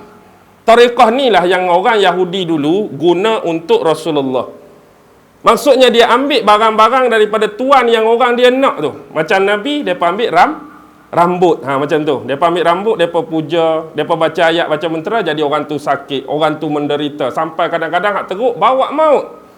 Jadi sebab itulah dalam Islam, bila kita ketip kuku, Nabi disunahkan supaya kita tanam. Tak mau jadi benda macam ni. Kita hari ni ketik-ketik-ketik, sapu sampah, kadang-kadang buang. Contoh, orang mungkin tak guna dah lah ni. Tapi kalau orang nak guna, orang boleh ambil lah tu. Rambut kita, kuku kita. Rambut kita, kuku kita memang boleh buat macam-macam. Kadang-kadang mereka pergi ambil barang-barang kita hak duk jemur tengah malam tu tak. Kadang-kadang Allah, tak panas mana hari ni. Kita pun tak angkat lah kain-kain tu tak. Orang ambil baju kita, seluar kita. Tapi biasanya orang nak hak tak basuh lagi. Hak peluh-peluh kita tu masih ada. Jadi hak tu lagi mujarab. Lagi mujarab. Dia ambil, dia bagi kat Tok Bong puja. Kita jadi sakit, kita jadi gila kat orang tu. Kita jadi hidup tak tenteram dengan pasangan kita, suruh gila kepada orang yang hak buat kita tu. Jadi berhati-hati. Okey, itulah 8 jalan, 8 tariq. 8 jalan, 8 tariq. Cara kita nak berhubungan. Hak dalam satu kitab yang saya beli kat Mesir tu, dia ada cara nak hadirkan dan jelmakan jin dalam masa 1 jam. Macam-macam cara. Kalau buat ikut gaya dia, insya-Allah mai dalam masa 1 jam. Boleh main jin tu. Hak betul-betul kita nak berkomunikasi lah. Hak tak ajak dia nak main ni memang berlambak dah. Hak dia nak main kat kita, hak kita tak ajak ni, hak memang betul-betul kita nak jemput dia ni dalam masa 1 jam. Macam-macam cara dalam tu. Al-Jawahirul Lamma'ah, nama kitab tu. Kecil saja, tapi macam-macam ilmu dalam tu. Saya beli pun nak tengok teknik-teknik saja, tak pernah buat pun. Sebab saya pernah buat sekali, memang keluar tak sanggup nak tengok. Hak mula-mula saya belajar, memang tak sanggup nak tengok. Hak tu kena duduk dalam masjid, duduk tengah-tengah macam ni, dengan macam mat ni. Tutup lampu pukul 12 malam. Hak kita buat ni hak betul. Baca apa? Selawat Nariyah. Selawat Nariyah. Selawat Nariyah berapa kali? 4,444 kali. Tiba-tiba dia keluar betul, kod depan mihrab masjid. Perempuan keluar dukung anak, tapi muka, mata jatuh. Kalaulah hari ni kita pi tempat set penggambaran macam-macam hantu dalam filem pun kita kadang-kadang tak berani nak tengok sorang-sorang. Saya nak cakap hak betul lagi takut. Hak orang duk berlakon muka rebeh, muka ulat ni pun kita rasa gerung nak tengok sorang-sorang tak. Hak betul lagi takut. Dan itu menyebabkan saya pun lari ikut jendela. Sebab baru umur 19 masa tu, baru tengah belajar, biasalah. Marilah ni pun insya-Allah dak lah. InsyaAllah tak lah, sebab saya tak nampak. Dan saya pun minta dengan Allah, saya dah letih, saya dah sesak. Letih dan sesak dengan apa? Hak luak ni, hak nampak hak perangai jin dengan iblis pun berlambak dah meletihkan saya. Janganlah tunjuk hak memang jin, perangai jin ni. Itu saya minta. Tak apa, 2 orang ni dia nampak. Jadi itulah ada defend untuk mereka. Baik, habis bahagian tu. Sekarang ni kita nak pergi ke satu tempat, iaitu kita nak membahaskan antara cara-cara yang kebiasaan diguna. Mereka guna patung kan. Ada yang guna santau. Ada yang guna teluk layang. Ada yang guna tangkal. Ada yang guna azimat sebagai contoh. Baik, contoh patung. Macam hak tadi, patung biasa mereka akan guna tariqah terakhir tu, tariqah asar. Kalau ada rambut, mereka akan ikat rambut sekali dengan patung tu. Kalau ada kuku, kalau ada kulit, mereka akan ikat dekat patung tu. Mereka akan cucuk benda tajam. Hak biasa sinonimnya jarum. Cara nak cucuk tu kena ada ilmu, bukan boleh cucuk suka-suka. Cara nak cucuk ada 2. Biasa, cucuk dengan jalan ikut konsep patung, dia lambat berkesan. Ikut konsep patung macam ni. Patung ada kepala, ada tangan, ada badan, ada kaki. Kita nak suruh sakit kepala, takkan nak cucuk dekat kaki tak? Kita akan cucuk kepala. Tu konteks biasa. Dia akan menderita sakit, dia akan meraung-raung kesakitan, tapi belum tentu boleh bawa maut. Hak terlebih mungkin boleh bawa maut kalau takdir Allah berserta. Tapi dia ada satu lagi cara yang lebih berkesan, iaitu mempelajari ilmu huruf dalam badan kita. Huruf abjad, alif sampai ya tu dah memang ada dalam tubuh kita. Ini saya cakap secara rambang. Contohlah kita kata, alif duduk di dahi, ba duduk mata ni, ta duduk sini, jim duduk sini. Kita hanya perlu tahu kedudukan huruf pada anggota tubuh badan, kemudian tengok nama orang yang kita nak buat. Contoh, huruf jim duduk di lengan. Nama orang tu Jamaluddin, contoh. Jadi nama Jamaluddin, ejaan dia dengan jim, kita tadi ikut kepala, nak di kepala. Tiun pada ni terus. Jadi buka kepak patung tu, cucuk pada sini. Memang akan cepat mati. Kalau dia nama Khalid, contoh, Kha, duduk di paha, cucuk di paha. Nama dia Yusuf, ya duduk di mana? Kata duduk di buku lali, ya buku lali. Cucuk di buku lali. Tapi kena belajar ilmu huruf tu. Saya belajar ilmu huruf ni. Tapi bukan untuk cucuk orang. Tak, bukan. Dia boleh banyak guna. Hak ilmu salah boleh guna ikut cara cucuk. Hak ilmu bagus ialah ilmu perkelahian. Ilmu bertumbuh, ilmu gocoh, orang Kelantan kata. Kalau kita main tomoy, nama dia Jamaluddin, jin dia duduk sini, tak ada tempat lain, masa duduk tanding tu, sinilah sasaran. Untuk bagi dia cepat lemah. Tu je. Kalau nama dia Khalid, Kha duduk sini. Cari sasaran sini je kita tiun. Memang cepat lemah. Itu penting ilmu tu. Untuk kebaikan hak ni lah. Maksudnya 2 orang ni dia tak tahu lagi ni. Ilmu huruf dan tubuh ni. Ni mesti dah tanya ni.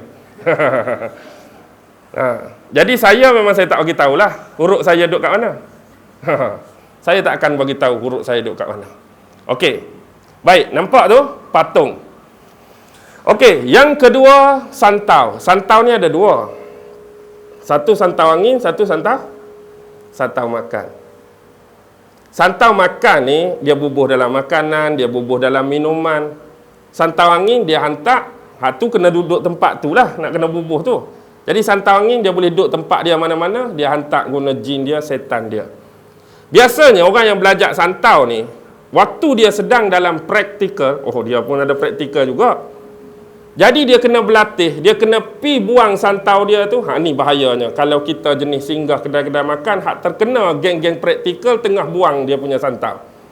Bila sampai waktu tempoh tu guru dia kata, hampi guna santau hang ni try mana-mana kedai. Jadi dia pi mana-mana kedai, dia lepaskan santau dia. Kalau kebetulan kena gerai goreng pisang kita lah. Jadi bila orang beli tu, nasib kesian dah. Memang akan kena. Tapi dia tak ada niat tu. Dia memanglah nak test ilmu dia, tapi bukan niat dia nak kena kita. Siapa makan, almarhum lah. Jadi bacalah ayat-ayat yang patut. Baca ayat-ayat yang patut untuk defend dan ruqyah diri kita. Itu dari sudut santau. Seterusnya dari sudut telur layang. Telur layang ni, dia buat telur, kemudian dia bungkus dengan kain kuning, dia cucuk. Ni ganti patung lah. Dengan bahasa mudah, payah nak cari patung ke. Malu nak beli patung, kita umur 60, tiba-tiba pi Giant beli patung tak? Oh, pakcik main patung je. Kalau malu lagu tu, dia guna telur.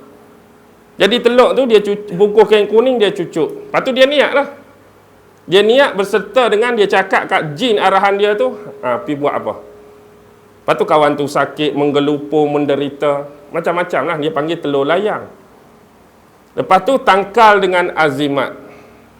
Tangkal dengan azimat ni biasanya bukan untuk orang, untuk tuan tu lah. Pakai tangkal ni, oh jadi hebat. Pakai tangkal ni jadi muka nampak macam Aaron Aziz. Lagu tu lah. Nak bagi seri muka, nak bagi nampak haibah, nak bagi nampak orang tengok tu jenis mudah nak buat urusan, macam-macam lah orang ni. Tak? Okey. Kita ni, apa-apa pun baca bismillah je. Bismillah tu paksi dah. Kita niat saja, minta tolong dengan Allah, bismillahirrahmanirrahim 3 kali, cukup lah. InsyaAllah Allah bagi kelepasan, Allah bagi mudah, lorongan dan laluan. Kalau kita tu sandar, niat dan hajat kita terus pada Allah. Kadang-kadang ada juga sihir yang bersifat nak mengikat kasih sayang, ada juga yang nak memisahkan sesuatu pasangan. Hak suami isteri tu dah popular, dah standard. Ada ni hak jenis baru duk bertunang, tak mau dia bagi jadi kahwin dah. Tak ada bertunang, tak ada kahwin lagi, dah bercerai, dah berpisah, jadi benci, jadi macam-macam. Biasa hak ni kadang-kadang dia guna unsur tadilah. Dia ambil kuku ke, rambut ke, apa-apa unsur pada perempuan tu, kemudian dia buat apa? Dia baca jampi, dia baca mentera, dia bubuhlah ayat. Lepas tu kawan tu pun minum. Bila kawan tu minum, dia pun jadi benci kat tunang dia. Malah aku kahwin dengan hang. Hak suami isteri pula balik benci kat bini. Bila keluar dia rasa aman, keluar rasa selesa, balik masuk dalam rumah jadi panas. Jadi tengok bini pun hak sebelum ni cantik jadi macam mak lampir pun ada tak? Contohlah tu. Hantu ni yang rapik ke. Hak sebelum ni era Fazira jadi tengok muka hantu ni yang rapik. Ada juga. Macam-macam lah. Jadi secara kesimpulan Allah.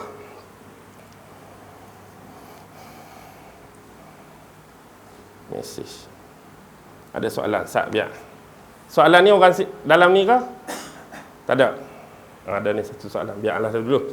Okey, secara kesimpulan malam ni kita dah menghampiri pukul 9. Jadi harap-harap jadi kita dapat memahami walaupun tidak secara perfect 100%, 100% benda-benda asas tu dan cara-cara seseorang menghubungkan diri dengan amalan-amalan, pemujaan-pemujaan, ritual tertentu dengan tariqah-tariqah tadi dan benda-benda yang selalu digunakan sebagai perantara untuk menyampaikan hajat dengan jalan meminta bantuan dan pertolongan bukan dengan Allah tapi dengan jin, dengan iblis ataupun dengan setan. Okey, nanti siapa pula ni?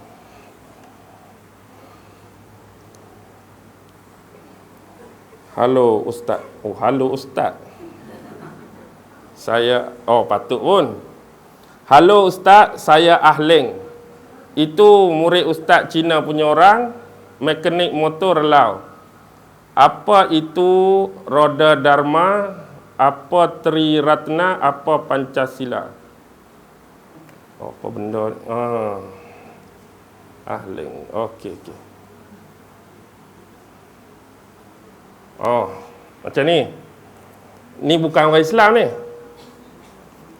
Ni seorang Cina. Nama dia Ahleng. Ahleng ni tak ada kena mengena dengan Ahleng zaman Sarja Hasan dulu. Zaman Sarja Hasan dulu pun Ahleng juga. Hak ni bukan. Jadi Cina Ahleng ni dia duduk di relau tu.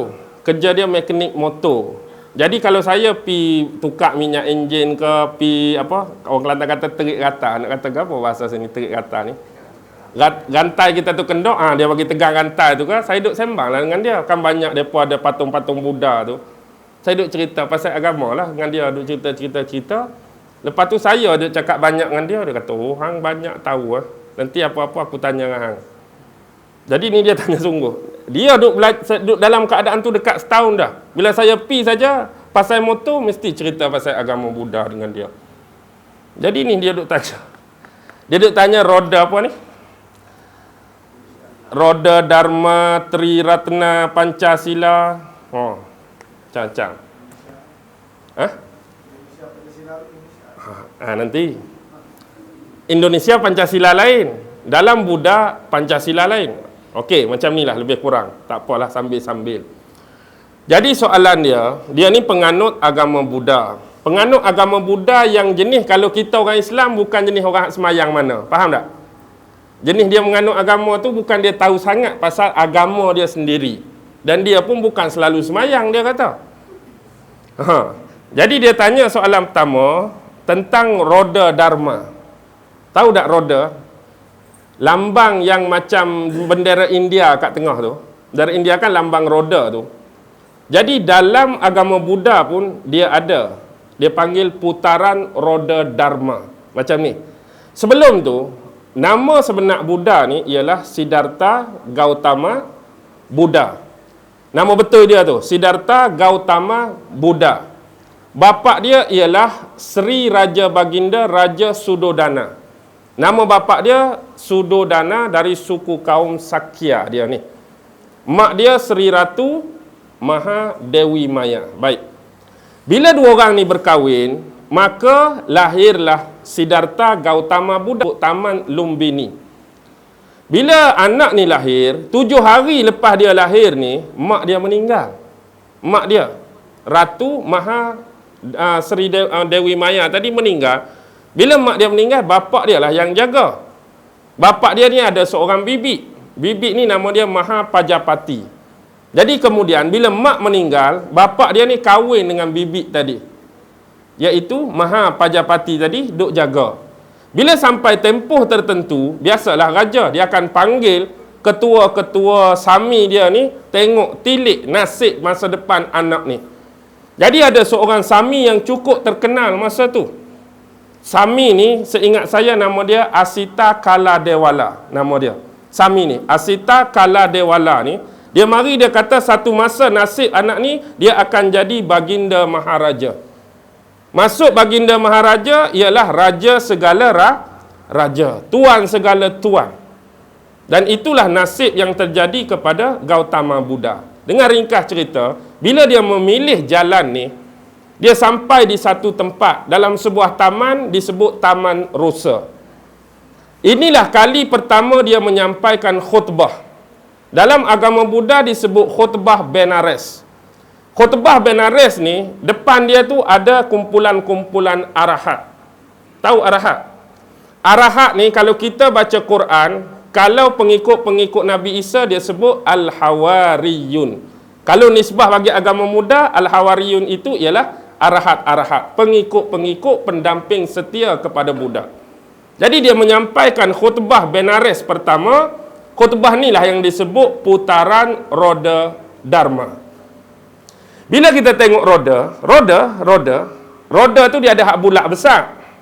Sebelum sampai kepada pusat dan paksi roda, dia ada kekisi.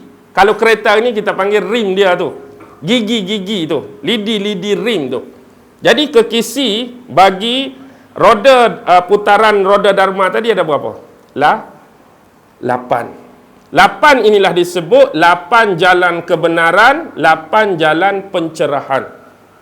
8 jalan kebenaran, 8 jalan pencerahan. Dan tu sebenarnya amalan-amalan yang patut dibuat, amalan-amalan yang patut diamalkan oleh penganut-penganut Buddha. Dengan kata lain, kenapa dia guna perlambangan roda? Sebab roda ni sifat dia sentiasa berputar. Siapa yang putar roda, maksudnya amalan tu hidup dalam diri dia. Siapa yang tak putar roda, seolah-olah macam dia tak beramal dengan apa yang dijadikan asas kepada 8 pelajaran tu. Macam kita hari ni ada Quran tapi tak baca. Allah suruh semayang, tak semayang. Allah suruh puasa, tak puasa. Jadilah roda tak berpusing. Nisbah mudah. Jadi kalau dia tu nak betul-betul mengamalkan ajaran dia, 8 benda tu sentiasa berputar. Maksudnya mengamalkan 8 benda ni. Bila roda tu berpusing kuat, akhirnya kita nampak lagi tak bilah tu. Mula-mula nampak dia bergerak perlahan bilah tu. Tapi bila laju zoom, kita akan nampak apa? Paksi hak tengah tu. Itulah tahap capaian yang mereka nak. Inilah dalam agama Buddha disebut nirwana. Bukan nirwana Kurt Cobain tu tak. Dia ada satu kumpulan nirwana Kurt Cobain hak bunuh diri tu kan. Tu bukan nirwana lain. Ni nirwana kalau kita ni satu tahap yang dapat berdampingan dengan pencipta. Ni nirwana. Satu alam, kalau kita lebih pada syurga sebenarnya tahap nirwana terjemahan sebenar Buddha ni. Syurga tu bawah nirwana lagi. Istilah nirwana sebenar. Maksudnya satu alam yang lebih tinggi, dekat pada hadirat Allah lah kalau kita. Dekat dengan hakikat pencipta dah nirwana ni. Baik. Apa yang disebut jalan 8 kebenaran, 8 pencerahan tu bahasa mudah macam ni. Pertama dia sebut pandangan yang benar. Pandangan yang benar. Yang kedua, fikiran yang benar. Nombor 3, ucapan yang benar. Nombor 4, perbuatan, akhlak yang benar. 5, penghidupan yang benar. 6, usaha yang benar. 7, pemerhatian yang benar. 8, konsentrasi yang benar. Faham ke tak? Pandangan yang benar. Maksud dia macam ni. Setiap penganut-penganut Buddha, mereka harus melihat pemandangan dari dalam mata Buddha. Maksudnya melihat dari sudut pandangan Buddha, mata ada 2. Kita pun kena tengok alam dan kemanusiaan hari ini dengan 2. Satu, pandangan bijaksana. Yang kedua, pandangan belas ihsan, belas kasihan. Maksudnya kita tengok sesuatu benda tu dengan bijak. Jadi jangan tengok sekali tu terus kita keluarkan pendapat. Mungkin yang zahir kita nampak demikian, belakang tu mungkin lagu lain. Jangan cepat keluarkan perkataan, jangan cepat melatah dengan bahasa mudah. Tengok tu dengan bijak, baru keluarkan sesuatu pandangan. Yang kedua, kena ada ihsan. Kena ada belas kasihan. Sebab manusia ini tidak ditakdirkan punya bakat dan kemahiran yang sama. Kalau kita dikurniakan lebih, ihsan. Kasihanlah kepada orang yang lebih kurang dari kita. Itu pandangan yang benar. Yang kedua disebut sebagai pemikiran yang benar. Maksudnya hidup kita hari-hari fikir hanya benda yang baik, benda yang positif dan pikiran-pikiran yang jernih. Jangan duk fikir benda mengarut. Jangan duk fikir benda negatif. Fikiran yang baik, fikiran yang betul, fikiran yang jernihlah akan menghasilkan karakter-karakter dan peribadi yang baik. Fikirkan apa yang kita fikirkan. Diri kita tu sebenar apa yang kita fikir. Betul ke tak? Kau fikirkan kau boleh tu tak? Lagu. Bila kita fikir kita boleh, memang boleh. Jika kita fikir kita tak boleh, memang awal-awal lagi. Kita memang tak boleh. Sebab kita fikir kita tak boleh. Kita tu apa yang kita fikir. Okey, yang ketiga, ucapan yang benar. Jauhilah pembohongan, jauhilah pendustaan, jauhilah penipuan. Ucap benda yang bagus, benda yang baik, benda yang berilmu, benda yang bermanfaat. Tu dari ucapan yang benar. Peribadi, nombor 4, perkerti yang benar, akhlak yang benar. Buat hanya perkara-perkara Islam cakap mudah, akhlak mahmudah, buang akhlak mazmumah. Penghidupan yang benar, ni ada kata-kata masyhur dia. Penghidupan yang benar macam ni. Penghidupan yang benar, Buddha kata apa? Buddha pernah kata, jika kamu mencari rezeki, janganlah menyebabkan rezeki yang kamu dapat menyusahkan kehidupan orang lain. Bila kamu cari rezeki, dan kalau boleh rezeki yang kamu dapat tu bukan dengan jalan menyusahkan hidup orang lain. Yang kedua dia sebut tentang penghidupan ni, jika kamu mencari kebahagiaan dalam hidup dan kamu berjumpa kebahagiaan, janganlah sesekali kebahagiaan yang kamu dapat tu dengan jalan menafikan kebahagiaan orang lain.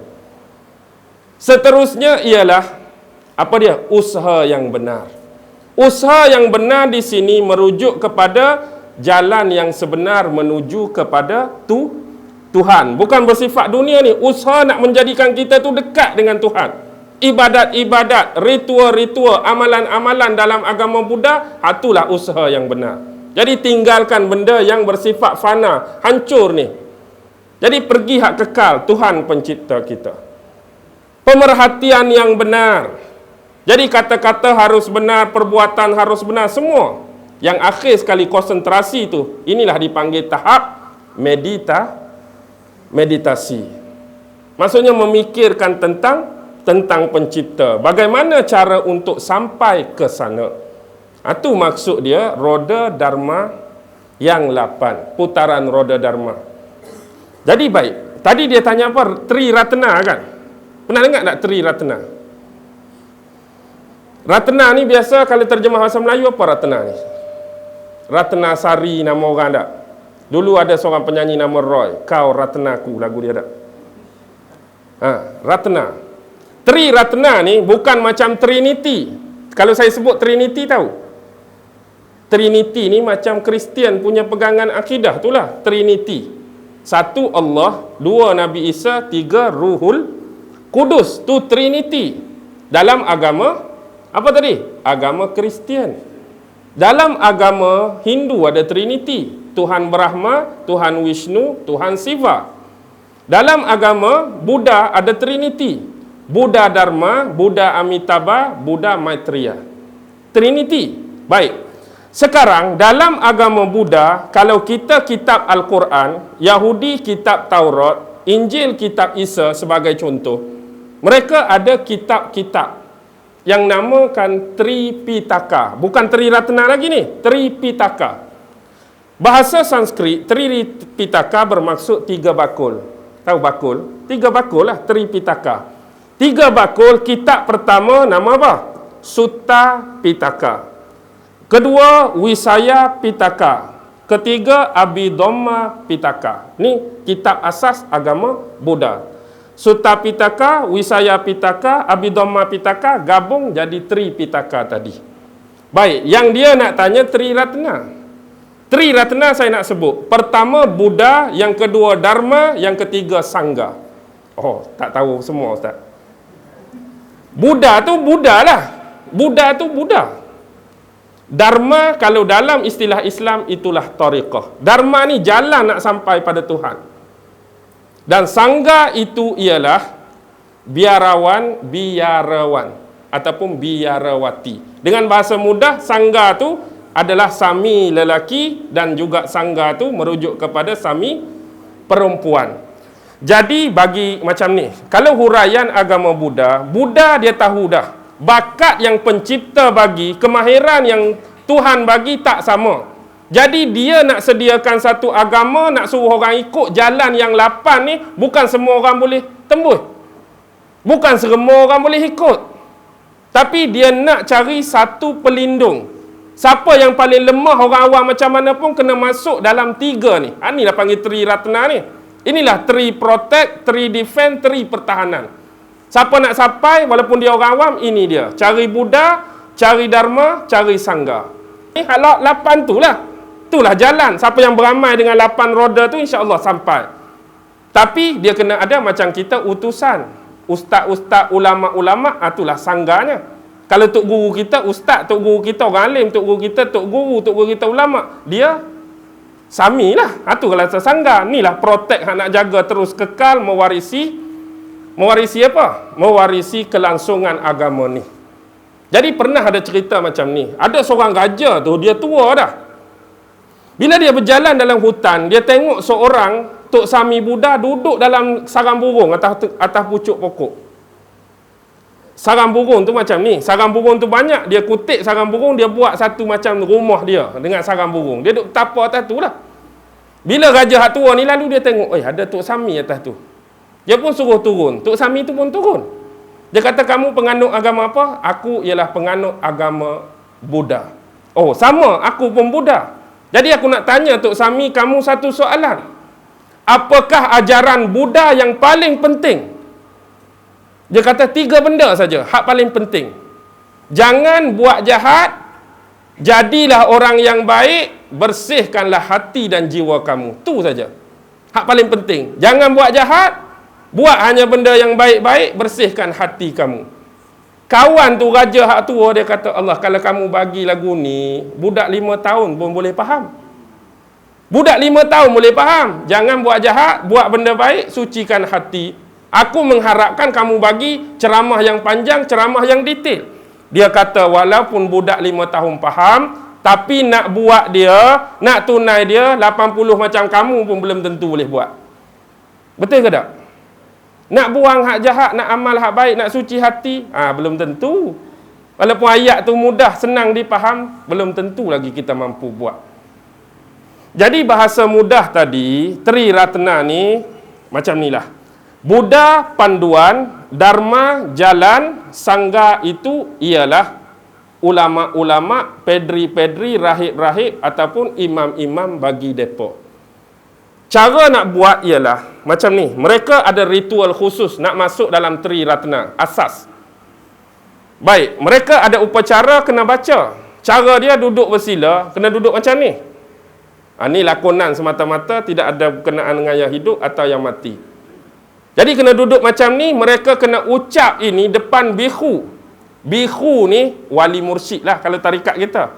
Kalau yang perempuan dia panggil bihuni. Bihuni hak perempuan, jatan bihu. Kalau tahap sangga tu umum macam ustaz mana-mana, tapi tahap bihu ni wali mursyid. Wali mursyid nak bagi dharma ni jalan. Cara dia ialah, wahai Buddha, aku akan pergi kepada kamu, maka lindungilah aku. Wahai Dharma, aku akan pergi kepada kamu, maka lindungilah aku. Wahai Sangha, aku akan pergi kepada kamu, maka lindungilah aku.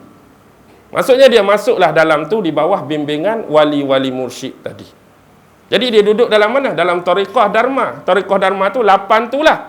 Bimbingan daripada ustaz dia, wali dia, amal 8 tu, insya-Allah sampai dia pada tahap pencerahan yang Buddha sampai. Tapi bukan Buddha Dharma. Bukan Buddha Maitreya, Buddha hak tengah, Buddha Amitabha. Dan Buddha Amitabha ni tak ada berkenaan dengan Amitabh Bachchan. Amitabha saja. Buddha Maitreya tu tahu tak siapa? Kalau saya cerita jangan terkejut. Hakikat hujung Buddha Maitreya bila dia cerita dalam 3 kitab dia ni, sifat-sifat kelahiran dia, bagaimana dia hidup, Buddha Maitreya lebih menjurus kepada siapa? Nabi Muhammad sallallahu alaihi wasallam. Sifat-sifat Buddha Maitreya sebiji dengan kisah Nabi Muhammad. Sebenarnya agama-agama yang terasing ni terhasil daripada kitab-kitab lama, daripada ajaran nabi-nabi yang dah jauh, akhirnya diselewengkan oleh jin, iblis dan setan. Jadi hak asal itu masih banyak lagi kesamaan juga macam Hindu. Tengok Kalki Avatar.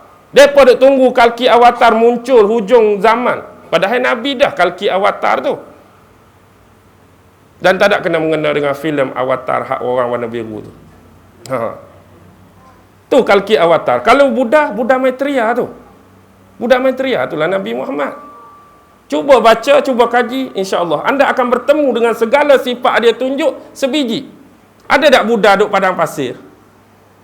Ada tak Buddha duduk padang pasir? Pernah tengok tak orang Buddha duduk padang pasir? Tapi dalam tu sifat Buddha akhir zaman, Buddha Maitreya dia duduk padang pasir. Anak yatim. Waktu dia kecil dah kematian ibu dan bapa. Duduk di bumi yang panas, bumi yang gersang. Akan membawa satu pencerahan dan cahaya baru. Akan ditentang oleh kaum dia sendiri. Tapi tak ada lagi cerita Buddha-Buddha hebat macam tu. Kecuali hanya mirip kepada kisah Nabi Muhammad. Jangan terkejut. Sebenarnya banyak kitab-kitab agama lain yang sebenarnya tersisip kisah Nabi-Nabi dan Rasul. Kisah Nabi-Nabi dan Rasul banyak. Tapi kita perlu buat analisa dan kajian. Okey, abaikan Pancasila. Pancasila betul lah abang kata tu, Indonesia. Itu rukun negara. Pancasila dalam nisbah agama Buddha ialah pengakuan untuk tidak melakukan 5 perkara yang terkutuk. Pertama ialah jangan membunuh. Yang kedua, jangan mencuri. Yang ketiga, jangan berzina. Yang keempat, jangan berbohong. Yang kelima, jangan minum arak atau minum minuman keras atau memabukkan. Itu Pancasila dalam agama Buddha. Sebab tu dia kena ada ritual depan biku juga, kena duduk macam tadi. Aku bertekad melatih diri, menghindar diri daripada membunuh semua makhluk-makhluk yang hidup dan bernyawa. Macam nombor 1, jangan membunuh. Aku bertekad, iaitu melatih diri, menghalang diri daripada mengambil hak dan barang yang tidak diberi. Maksud faham tak? Barang yang tidak diberi ialah jangan mencuri. Nombor 3, aku bertekad melatih diri, menghindar diri daripada melakukan asusila. Asusila tu berzina. Dapat dah malam ni asusila. Kalau acu sila, dia suruh bersila. Ni asusila. Yang nombor 4, aku bertekad melatih diri, menghindar diri daripada melakukan pembohongan, penipuan dan pendustaan. Jangan cakap bohong. Dan yang terakhir, aku bertekad melatih diri, menghindar diri daripada meminum minuman keras, arak dan memabuk. Tapi ramai tak orang Buddha minum arak ini? Tu nak cakap tu macam kita lah. Allah suruh semayang, tak semayang. Ini Allah, Tuhan dia kata larang minum arak, dia minum arak juga. Jadi jangan pelik lah. Semua agama ada yang taat, semua agama ada yang ingkar ataupun asi, iaitu tidak mengikut perintah agama masing-masing. Jadi sekurang-kurang malam ni dapatlah ilmu tak? Agama Buddha, walaupun dari sudut putaran roda Dharma, Tri Ratna dan Pancasila. Banyak lagi kalau nak cerita. Tapi biarlah. Sebab jin tadi bila start saja ajaran Buddha, dia keluar dah. Sebab dia nak dengar hak jin saja. Bila saya cerita Buddha, dia keluar dah. Okey. Bang, beres. Boleh berhenti ya? Okey, kita berhentilah setakat ni. Okey, pertanyaan terakhir. Nak sambung jin lagi ke tukar tajuk dah? Lain kali. Saya terbuka ni. Ikutlah. Nak sambung lagi ke? Nak tukar? Ada lagi sambung? Memang ada lagi lah. Sebab dia lagi ramai pada kita. Memang tak berkehabisan. InsyaAllah ada lagi. Kita akan cerita lepas ni. Cara-cara siap. Cara-cara yang siap bagaimana nak buat. Tapi jangan buat lah. Ini hak mereka buat lah. Hak mereka buat jalan yang salah, jalan yang sesat. Cuma kita nak tunjuk cara. Dan bagaimana kita nak cam seseorang tu dirasuk. Bagaimana kita nak cam dalam rumah tu ada penghuni lain selain daripada kita. InsyaAllah. Wabillahi taufiq wal hidayah. Wassalamualaikum warahmatullahi wabarakatuh. A'udzu billahi minasyaitonir rajim. Bismillahirrahmanirrahim. Allahumma innaka ta'lam anna hazihil qulub qad ijtama'at ala mahabbatik waltaqat ala ta'atik wa tawahhadat ala da'watik wa ta'ahadat ala nusrati syari'atik. Fawasikillahumma rabitataha wa adimuddaha wahdiha subulaha wa amla'ha binurikal ladzi la yakhbu washrah suduraha bifaidil imani bik wa jamili tawakkuli alaik wa ahyiha bima'rifatik wa amitha ala syahadati fi sabilik innaka ni'mal maula wa ni'man nasir wa sallallahu ala sayyidina Muhammad wa ala alihi wa sahbihi wa sallam walhamdulillahi rabbil alamin. Allahu akbar.